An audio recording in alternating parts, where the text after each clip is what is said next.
पाकिस्तान की यूएन में आतंकवाद पर 4 सेकंड में धुलाई। कतर पर इजरायली हमले की बहस में टोकना पड़ा भारी। जानेंगे क्या है मामला। तो वहीं दूसरी तरफ आखिर कौन है ये सुशीला जो बनी नेपाल की नई पीएम। भारत से भी है कनेक्शन। जहां एक तरफ ये सब कुछ चल रहा है तो वहीं दूसरी तरफ पाकिस्तान ने बेच दिया बलूचिस्तान। चीन के बाद अमेरिका को गिरवी रखा अपना दुर्लभ खजाना। मुनीर की खुली पोल। जियोपॉलिटिक्स में बहुत कुछ चल रहा है, जानने को मिलेगा बहुत कुछ। आइए जानते हैं इन खबरों को विस्तार से। पहले से खास्ता हाल, पाकिस्तान इस वक्त अपने विशाल खजाने को बेचने में लगा हुआ है। हाल ही में पाकिस्तान ने अमेरिका की एक मेटल कंपनी के साथ $500 मिलियन के निवेश समझौते पर हस्ताक्षर किए, जिसका मकसद बलूचिस्तान समेत देश के महत्वपूर्ण खनिज क्षेत्र को बढ़ावा देना है। अधिकारियों ने इसे द्विपक्षीय आर्थिक संबंधों के लिए एक मील का पत्थर बताया है। दरअसल पाकिस्तान ने इस करार के नाम पर अपने दुर्लभ खजाने को गिरवी रख दी है। इससे पहले पाकिस्तान ने चीन पाकिस्तान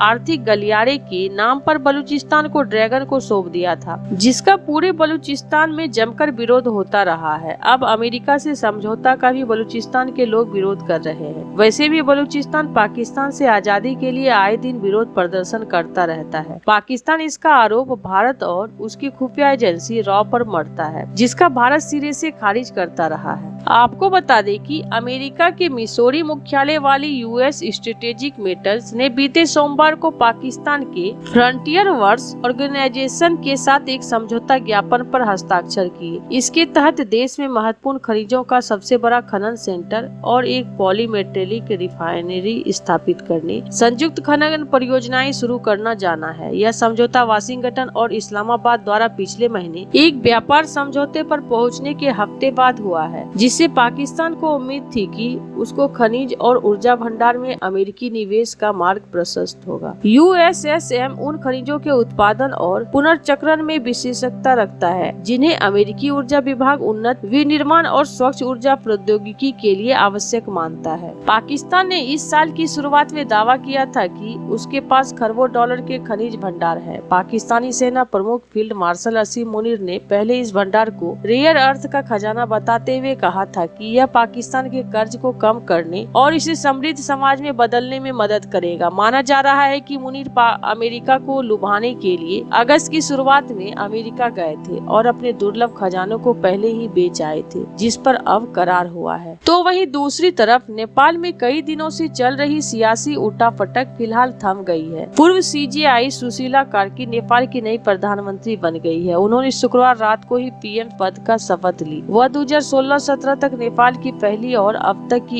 एकमात्र महिला मुख्य न्यायाधीश है। नेपाल के राष्ट्रपति रामचंद्र पौडेल और आर्मी चीफ अशोक राज सिंहदेल के बीच अंतरिम पीएम को लेकर लंबी चर्चा हुई, जिसके बाद कार्की का नाम पर सहमति बनी। इस केस में उनके अलावा भी कई नाम थे। सबसे पहले काठमांडू के मेयर बालेन शाह का नाम सामने आया, लेकिन उन्होंने सुशीला कुर्की का समर्थन किया। वहीं बिजली बोर्ड के पूर्व प्रमुख कुलमान घिसिंग का नाम भी काफी चर्चा हुई, लेकिन आखिरकार बाजी सुशीला कुर्की के ही हाथ लगी। सुशीला कुर्की भारतीय नेताओं से भी काफी प्रभावित है। उनके मन में पीएम मोदी के लिए अच्छी धारणा है। हाल ही में उन्होंने एक इंटरव्यू में पीएम मोदी को नमस्कार किया था। नेपाल की नई पीएम सुशीला कुर्की का भारत से भी कनेक्शन है। उन्होंने वाराणसी स्थित लोकप्रिय बनारस हिंदू विश्वविद्यालय BHU में पढ़ाई की है। साल 1975 में कार्की ने BHU से पॉलिटिकल साइंस से मास्टर की डिग्री हासिल की है। इसके अलावा उन्होंने 1972 में महेंद्र मोरंग कॉलेज में BA किया हुआ है। वहीं 1978 में उन्होंने त्रिभुवन यूनिवर्सिटी से कानून की पढ़ाई भी पूरी की है। सुशीला कार्की भारतीय नेताओं से प्रभावित हुई है और पीएम मोदी की भी जमकर तारीफ भी कर चुकी है। आपको बता दें कि कार्की ने कहा है कि मैं पीएम मोदी को नमस्कार करती हूं। उन्होंने कहा, मैं भारतीय नेताओं से बहुत प्रभावित हूं। भारतीय दोस्त मुझे बहन की तरह मानते हैं। उन्होंने आगे कहा, मैं मोदी जी को नमस्कार करती हूँ। मोदी जी के बारे में मेरी अच्छी धारणा है। 7 जून 1952 को भारत की सीमा पर के पास विराटनगर में जन्मी सुशीला कार्की 7 बच्चे में सबसे बड़ी है। उन्होंने 1989 में एक वकील के रूप में अपना करियर शुरू किया और 2007 में वरिष्ठ अधिवक्ता बनी। कार्की को जनवरी 2009 में सर्वोच्च न्यायालय का तदर्थ न्यायाधीश नियुक्त किया गया और 2010 में वो अस्थायी न्यायाधीश बनी। अप्रैल 2017 में सत्तारूढ़ नेपाली कांग्रेस और सीपीएन के सांसदों द्वारा प्रतिनिधि सभा के पक्षपातपूर्ण फैसले सुनाने का आरोप लगाते हुए महाभियोग प्रस्ताव दायर करने के बाद उन्हें मुख्य न्यायाधीश के पद से अस्थायी रूप से निलंबित कर दिया गया था, लेकिन उन्होंने अपना पूरा कार्यकाल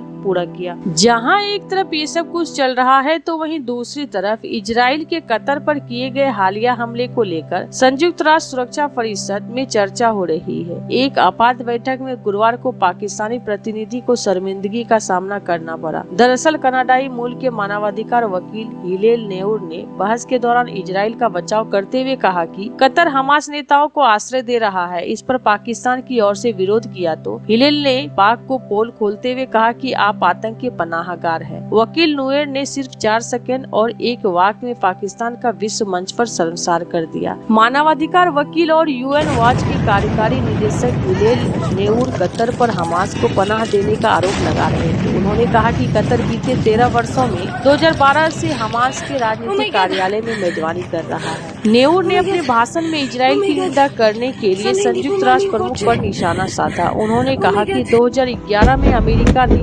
अल-कायदा प्रमुख ओसामा बिन लादेन को पाकिस्तान के अंदर मारा था, तो तत्कालीन संयुक्त राष्ट्र प्रमुख ने कहा कि न्याय हो गया है। इस पर पाकिस्तानी प्रतिनिधि ने उन्हें बीच में टोका। नेउर की ओर से बिन लादेन और पाकिस्तान का जिक्र पर वह नाराज दिखे। पाकिस्तानी प्रतिनिधि ने कहा कि हम निराधार आरोप लगाने का विरोध करते हैं। उन्होंने यूएनएचआरसी अध्यक्ष से कहा कि कोई भी वक्ता संयुक्त राष्ट्र चार्टर के सिद्धांतों और संप्रभु सदस्य देशों के क्षेत्रीय अखंडता का उल्लंघन न करे। इस समय नेउर के पास अपना भाषण पूरा करने के लिए 4 सेकंड बचे थे। अपने भाषण में आखिर में नेउर ने कहा कि पाकिस्तान आतंकवाद को बढ़ावा देने वाला एक और देश है। इससे पहले संयुक्त राष्ट्र में पाकिस्तान के अस्थायी प्रतिनिधि असीम इफ्तिखार अहमद ने कतर पर इजराइल के हमले की कड़ी निंदा की। उन्होंने इसे बेशर्म और अवैध हमला और कतर की संप्रभुता का उल्लंघन बताया। अहमद ने कहा कि यह हमला कोई अकेली घटना नहीं है, यह इजराइल के अंतर्राष्ट्रीय कानून के उल्लंघन के व्यापक चलन का हिस्सा है। अहमद ने कतर के साथ पाकिस्तान की एकजुटता की पुष्टि करते हुए इजरायली हमले को संयुक्त राष्ट्र चार्टर के अनुच्छेद 2